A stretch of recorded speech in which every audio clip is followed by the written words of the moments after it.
Good afternoon, everybody. Jeff Davis. I'm with American Realty Academy. Today we're sitting here with Christina Bunting. For those of you who have already met her, guess what? You're going to get to know her again, but this time a little bit better. For those of you who don't know her, Christina Bunting, what do you do? Who are you and who are you with?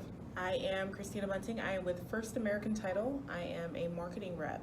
So I am here to make you look good when it comes to branding yourself in the Phoenix market and to thanks, Jeff, and to help you grow your business with strategy and detailed outline analysis of how you want to get big in this county.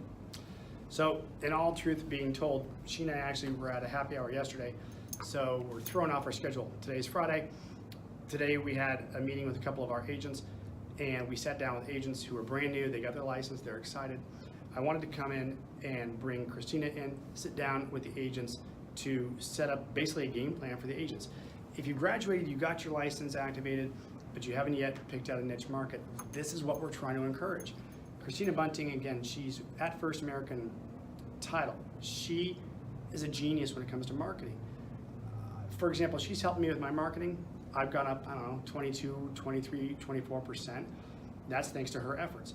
What she's done for me is a couple of these things. Books, flyers. She does marketing material for me. That's great. A lot of title companies are going to do that. Her specialty is trying to identify not only my niche, but who are the sellers? Who are the buyers?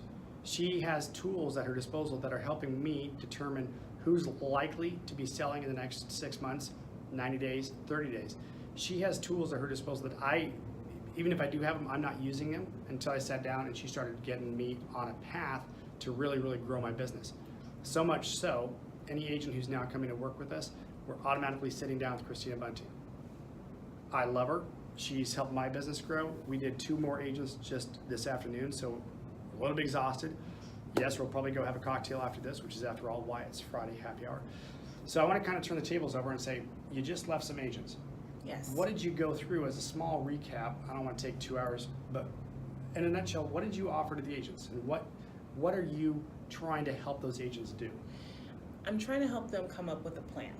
A lot of times they get in here and they get their real estate license and they have this great idea that they're going to go out and sell all these properties, but they have no idea where they're going to get those targets. So we got to essentially slow down and speed up, right? So let's start with the top 3 tips that I gave them today. 1, do you have a virtual business card? Why do you need a virtual business card? Never even heard of it.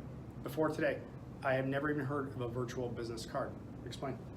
The reason why I like to have a virtual business card is think about how many times you've given your business card away.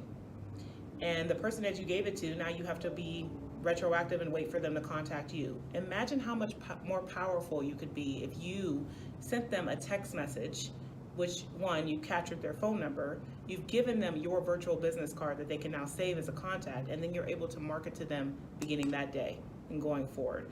So we set that up today for people. More than likely, the ones who have come through your school haven't even identified themselves with a brokerage yet. A lot of times they haven't. They don't even have business cards ready, but they can tell people that they're already in the industry and they're on their path, so they can begin networking today. I got to interject. Yesterday, I was taking a listing over at Paradise Village Parkway, big condo complex, and I walked in and introduced myself to the property manager. I can tell you who she was, but she was amazing, and she said, out of curiosity, I know you're a broker, can you help me? What's the first steps that somebody would take if they're looking to buy a house? Like clear blue sky, she was asking me how I can help her buy a house. So I started talking to her about what I can do, how the first steps are, what lenders can do for her, and so on like that. At the end of the conversation, she goes, I'd like to work with you. Do you have a card? I was mortified. I'm embarrassed. I'm a broker. I should know better. I didn't have any cards. I didn't know about the virtual card. So I, embarrassingly enough, had to run out to my car, go scurrying through whatever was in my car to try and find a card. Thank God I had one. But the sad part was, she'll probably keep my card. She might go on her desk, or more importantly, it might go in the trash. Had I had the virtual card, I could have sent her a text with my info. More importantly, I would have had her info, because guess what I didn't do? I didn't get her card. So now I'm gonna have to go back down there, reintroduce myself, whereas if I had this little simple technique, all the difference in the world. So I, 19 years in the business, have learned something yet again today from what she taught the other agents. Now we just have to Sorry. migrate you over to an iPhone. But we'll Yeah. baby steps. Yeah, baby steps. All right, fair enough. I think the second tip we talked about today, and we'll go to your point, was about the network. Who do you know in your network? I mean, when you're coming in and getting your license, you are going to be trying to figure out who you can go to for resources. So you need to have a lender in your pocket, and probably multiple lenders. It would be nice to have somebody who's bilingual who can help you, especially in the Phoenix area. You also want to have a title rep, somebody there that can help you with strategy and marketing. You have one. Do you know anybody? I think I know someone. You know somebody who's good? I think I know someone. I'll vouch for her. Yeah, thank you. Good. And then you also maybe want to have a home warranty rep, or even an appraiser that's there, or a I like to have home inspectors. home inspector. Yep. Thank you. My apologies. The Yep. appraiser, not so much the home inspector. And I want good home inspectors because I've gone through Right. home inspectors that go through the houses and they tear it down. And what they actually did was hurt me because they made my client's house that they're purchasing, their dream home, they made it sound like the thing's falling down. So now what do I got to do? I got to go find another house, and now I'm going to find another home inspector that's a little bit more realistic that says the house overall is in good condition. Here's a couple things that are right. Here's a couple things that are wrong. But overall, it's a good condition home. Don't be working twice for the same client. Not to interrupt. Sorry. No, perfect. Perfect. All right. I agree. See? Work never stops. Sorry. At the same time, though, we were talking about buyers. We're talking about sellers. What I'm trying to get Christina to help me with and the other agents today, how do we identify? I know my niche market. I know it well, and I thought I was doing a great job of getting to it, but the other agents didn't have a niche market. So Christina sat down with them and says, let's say you want to stay close to your home. That's where you work, it's where you live, it's where you eat, and your kids go to school. Let's focus on what can we do to get you into that area. What'd you do? Right. I mean, essentially, you want to be the expert, right? So you've been living in your community for how long?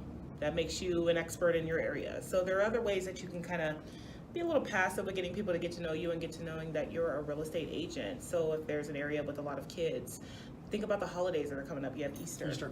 You could do an Easter egg hunt. I mean, I'm sure you guys have seen it in the community. There's probably a realtor standing there handing out business cards right now that put together an Easter egg hunt and a petting zoo. They sponsored some event. They sponsored it, absolutely. But that got their name out. Absolutely, yes. And they established themselves as being what? An expert in that community. In that community, yes. Even something as far as just take a look at your neighborhood Facebook page if you have one. There's probably all kinds of types of events that are going through there. So just make yourself known in the community that you're already in, that you already live in. It should be fairly easy to do. And then you just got to have some creative strategies. And I have a whole list if you need some ideas. Mind-blowing. Today, one of the agents that she was helping, she says, okay, I want to specialize in this certain zip code because I know it. I'm familiar with it. And we sat down and we looked together collectively. It was a group of us. It was a big zip code. There was 9,000 houses. That's not possible to be an expert, even if it's a zip code. So we took this agent, we focused down and saying, because of her age and her demographics, we said, why don't you focus on where you're comfortable working, which is with buyers of the like-minded interest. This person says, I'd rather live in a townhouse because I don't want the maintenance of a home or the landscaping and the pool maintenance, but I like the amenities that come with the townhouses. Work it. So drilling down in that very specific zip code, we found out that there were, 25 renters out of a townhouse complex that had 72 units. I think there was almost half of the units were owned by out-of-state investors. What easier way to market than by saying, I am your potential buyer. Mr. Seller, would you like to sell your house? Because I represent the buyers who are buying in this community. It was that simple, and now, thanks to Christina's help, she has a list of all the homeowners, the potentiality of which homeowners are looking to sell and how long it's going to take them to sell, the renters in the neighborhood. Right. She drilled down, this house is a renter, that house is a renter. All you got to do is write a letter, one simple letter. And I'm sorry, I'm talking so much. That's How do you do okay. it? We What can do you do a do? letter. We can do, I can even help you with creating postcards. I think we did that today too. We created a postcard in about 30 minutes that you can market, that you can take to the renters in the area if you're comfortable with door knocking. You can do that. There's all types of tools, because what you're going to run into when you're prospecting and when you're farming is that people are going to want information. So if you are walking into people who are trying to purchase a home, First American Title has free resources for you, like your buyer's guide. Things like this that come in here and that you can leave them as a leave behind and tell them different ways that they can take title. They can understand the terminology when they're going through the home purchasing process. What if you run into somebody who's looking to sell? Well, we have seller's guides, and all these things are available to you, and you can brand them to you and to your business for just $1. And Now, you- wait, hang on. That's still First American, This is First American Title. but you can have it branded where it's going to have your picture, Your picture. the brokerage, your the telephone brokerage. number. It's basically it's a business card. Yes. And like you just said, buyers want information. Well, I don't know much about buying. I've always been renting. Well, let me leave this with you. And again, it's just material that's going to stay relevant. It's going to stay in front of them. Yes. Same thing if you're talking to a seller who says, I've been thinking about selling. Hey, here's a selling guide. If you have comps in the area, you're making yourself look like an expert again. And can you get comps? Can you do CMAs? We can do comps. We can help you create your CMAs. I can help you with your listing presentations. If you just have questions about escrow, you're dealing with a particular scenario where somebody died and you don't really know where to start, we're here as a resource for you. One of my sellers is notorious. This is what this guy does for a living. Number one, he makes a lot more money than I do. But number two, he goes through the Maricopa County, unfortunately, the death registries, and he finds houses where the owner has recently died. He then goes, I'm assuming to a title company, I don't know, but he gets in touch with who's more than likely going to be assuming the title to that property via the laws of descent. He makes contact with them and says, hey, I noticed your relative, I'm so sorry, has recently passed away. You're probably gonna get this house. I'd like to buy it from you so you don't have to take on the hassles. He doesn't touch them. He acquires title, turns around, sells them to other wholesalers, puts them on the MLS, and like I said, he makes mid six figures. I'm assuming he's using some title company's help in tracing down. Correct. Genius. I should have done that years ago, but somebody beat me to the punch, obviously. Sorry. One of the things that I work with First American Title. One of the things that I like specifically is when I have a higher end house, trying to get my foot in the door, trying to get the sellers to go with me, they're of course gonna ask, what are you gonna do? Honestly, we all do the same thing. We put it in MLS and hope for the best, right? No, I joke. I call Christina Bunting and says, hey, help me out. I need to get a home book. The home books are unbelievable resources. Inside this home book, which I leave with the seller, is all the information, the pictures, the description of the house. Here's the area detail report. I leave more information with my seller and we leave it on the entrance to the house. When buyers come in, they immediately go and pick up this book. My spuds, my HOA. I want all information in that book, and I show that book to my sellers who I'm trying to get the listings with. I don't know why, but they seem to be in shock. I'm the only agent that they've interviewed that showed them this book. Did you tell them how much time you spent on the book? I tell them that I want their listing and I'm gonna work hard for it, and golly gosh, look how much work I did for you. If my sellers are watching this, I'm really embarrassed. I didn't do anything. I emailed Christina. She had a courier bring the book to me. That's simple. Done. All right. What we're trying to do is we're trying to say, you've probably graduated. You're probably trying to focus on what's next. If you've signed up with a brokerage, fantastic. Your broker is going to help you, but they're not going to get you the buyers and they're not going to get you the sellers. That's your job, and that's why you get paid to do it. If you don't know how to do it, find people who do. Right here. I can't sing the praises high enough. If you have a title company, great. Have them help you because they're going to make money off of you in your transactions. They want to make you look good. If I didn't have these guides, I wouldn't have my $600,000, $700,000, $800,000 listings. I try and tell every new agent, find yourself a spec market, a specialty, a niche. Drill down with the help of a title company. Mm-hmm. If you're afraid to go door knocking, you might be young, you might be intimidated, bring a lender with you. Lenders will absolutely go door knocking with you. If you can't find somebody to go door knocking with you, I'll go with you. Probably not during the summertime. Spring, winter, and fall, I'll probably go with you because I know for a fact it works. I've done it. I leave these things. If sellers aren't answering, I'm gonna send out a postcard saying I stopped by, left some material. If you have questions, call me. I've had more calls from sellers in the past 5 years when I've done that than any other marketing I've ever done. AdWords, Facebook, Google. That's what everybody else is doing. How many people are leaving this in the doorsteps of potential sellers? Hardly any. Don't make the mistakes that I have made in the past 18, 19 years. Do what I've done right. One of the best things I've ever done is partner up with First American Title. They're not paying me, I'm not paying them. I want you as an agent to be successful. If you're not successful, you're gonna wash out. What's the point of spending 90 hours and money and getting your license if you don't stay with it? Right. Speaking of tenacity, how often would you suggest you stay in front of somebody? Potential sellers. repeat clients? What are you trying to? You know, I've been trying to figure out that ratio in my head, but I know for me, Yep. for what makes me profitable, it takes about 5 or 6 interactions with that client to convert it into a sale. Okay. So if door knocking is not your thing, that's okay. There are other ways to get in front of clients, and I can talk you through those steps. So everybody doesn't market the same way, and everyone doesn't like to be marketed to a certain type of ways. We just got to find what works for you. What works for you? And that's why I'm here. That's why you have a partner. By the way, you might try doing mass mailers to a specific neighborhood. What do you think? I think it varies. I mean, if you haven't done enough research on the area and you try to send me a mass mailer as a millennial, I'm probably going to throw it away. So again, research and understand who you're marketing to, and that's the key piece of partnering up with a title company or with someone who can help you with strategy.